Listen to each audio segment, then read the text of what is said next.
जाता है कि हमारे मेन कैरेक्टर का मास्टर इमॉर्टैलिटी को प्राप्त कर लेता है और वह वहां से जाते हुए हमारे मेन कैरेक्टर से बोलता है कि इस जगह पर हार्ड ट्रेनिंग करो, तुम जल्द ही क्यूआई रिफाइनिंग रैलम से ब्रेक थ्रू कर जाओगे।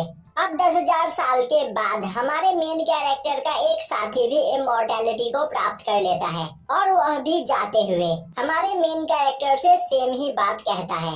अब इसके 10,000 साल के बाद हमारे मेन कैरेक्टर की एक डिसाइपल भी इमॉर्टैलिटी को प्राप्त कर लेती है और वह भी जाते हुए हमारे मेन कैरेक्टर से बोलती है कि मास्टर इस जगह पर मेहनत करते रहे, वह जल्द ही क्यूआई रिफाइनिंग रैलम से ब्रेक थ्रू कर जाएंगे। अब कई हजार साल बीत जाते हैं और हमारे मेन कैरेक्टर के सेक्ट के छोटे छोटे बच्चे भी इमॉर्टैलिटी को प्राप्त कर लेते हैं, पर हमारा मेन कैरेक्टर अभी भी क्यूआई रिफाइनिंग रैलम पर ही होता है, जो देखकर उसे काफी गुस्सा आ रहा होता है और यह देखकर उस सेक्ट में काम करने वाले एक सर्वेंट को बहुत बुरा लग रहा होता है। पर एक दिन वह सर्वेंट भी इमॉर्टैलिटी को प्राप्त कर लेता है।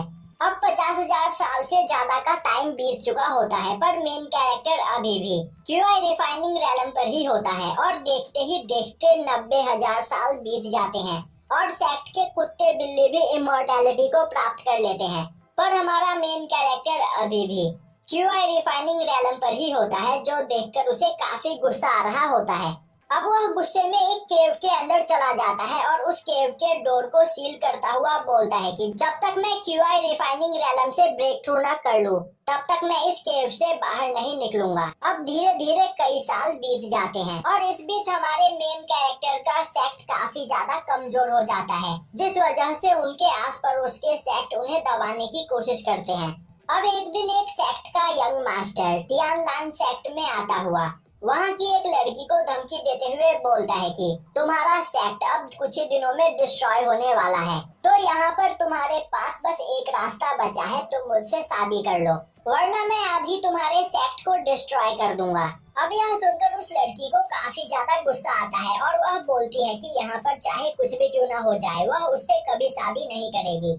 जो सुनते ही वह लड़का अपने कुछ एल्डर्स को उस लड़की को उसके पास पकड़कर लाने का ऑर्डर देता है। अब यह सुनते ही 2 एल्डर्स उस लड़की पर अटैक करने के लिए आगे बढ़ते हैं। वह लड़की उन एल्डर्स के साथ फाइट करने की कोशिश करती है, पर वह दोनों एल्डर्स उससे काफी ज्यादा पावरफुल होते हैं। दूसरी ओर बाहर का मौसम खराब हो रहा होता है और तभी एक लाइटनिंग स्ट्राइक उस केव के ऊपर लगे हुए सील पर गिरता है, जिससे वह सील डिस्ट्रॉय हो जाता है। अब केव का दरवाजा खुलता है और केव के अंदर से हमारा मेन कैरेक्टर निकलकर बाहर आता है और अब वह बोलता है कि इस जगह पर मुझे ट्रेनिंग करते 10,000 साल का टाइम बीत चुका है, पर मैं अब तक क्यूआई रिफाइनिंग रैलम से ब्रेक थ्रू नहीं कर पाया हूँ और यहाँ पर कल्टीवेशन करते हुए मुझे 1 लाख साल से ज्यादा का समय हो गया है, पर मैं अब तक क्यूआई रिफाइनिंग रैलम पर ही हूँ। अब वह बाहर मौजूद ऑरा को फील करते हुए बोलता है टियानलान सेक्ट के 200 एल्डर्स के ऑरा गायब हो चुके हैं, मतलब उन सभी ने भी इमॉर्टैलिटी को प्राप्त कर लिया। दूसरी ओर वह लड़की एल्डर्स के साथ फाइट कर रही होती है, पर एल्डर्स काफी ज्यादा पावरफुल होते हैं और वह उस लड़की को वहां पर घायल कर देते हैं। अब वह लड़का आगे आता हुआ बोलता है तुम अभी बस फाउंडेशन रैलम के मिडल लेवल पर हो, पर मेरे यह दोनों एल्डर्स फाउंडेशन लेवल के पीक पर है और तो और मैं भी फाउंडेशन रैलम के पीक पर हूँ, तो तुम चाहे कुछ भी क्यों ना कर लो, हमसे नहीं जीत सकती, तो मुझसे शादी करने के लिए तैयार हो जाओ। वहीं खड़ी वह लड़की सोच रही होती है उसे यहाँ पर मरना पसंद है, पर वह इस लड़के से शादी नहीं करेगी। दूसरी ओर हमारे मेन कैरेक्टर को महसूस होता है कि उसका सेक्ट खतरे में है। दूसरी ओर वह लड़की खुद को मारने के लिए आगे बढ़ती है, तभी उस जगह पर हमारा मेन कैरेक्टर आ जाता है और उस लड़की को रोकता हुआ बोलता है सुयांग के रहते तुम ऐसा कुछ नहीं कर सकती। अब वह सभी लोग पहले सुयांग को देखकर डर जाते हैं, पर तभी वह लड़का हंसते हुए बोलता है यह तो अभी बस क्यूआई रिफाइनिंग रैलम पर है, तो आखिर यह खुद को समझता क्या है। और अब वहाँ पर सभी लोग सुयांग का मजाक उड़ाने लगते हैं। तभी सुयांग बोलता है तो क्या तुम सभी लोग यहाँ पर मेरे टियानलैंग सेक्ट को डिस्ट्रॉय करने के लिए आए हो? अब यह सुनते ही एक एल्डर हंसता हुआ बोलता है यह इंसान अभी बस क्यूआई रिफाइनिंग रैलम पर है, इससे पावरफुल तो कुत्ते और बिल्लियां होती है, पर आखिर यह खुद को समझता क्या है।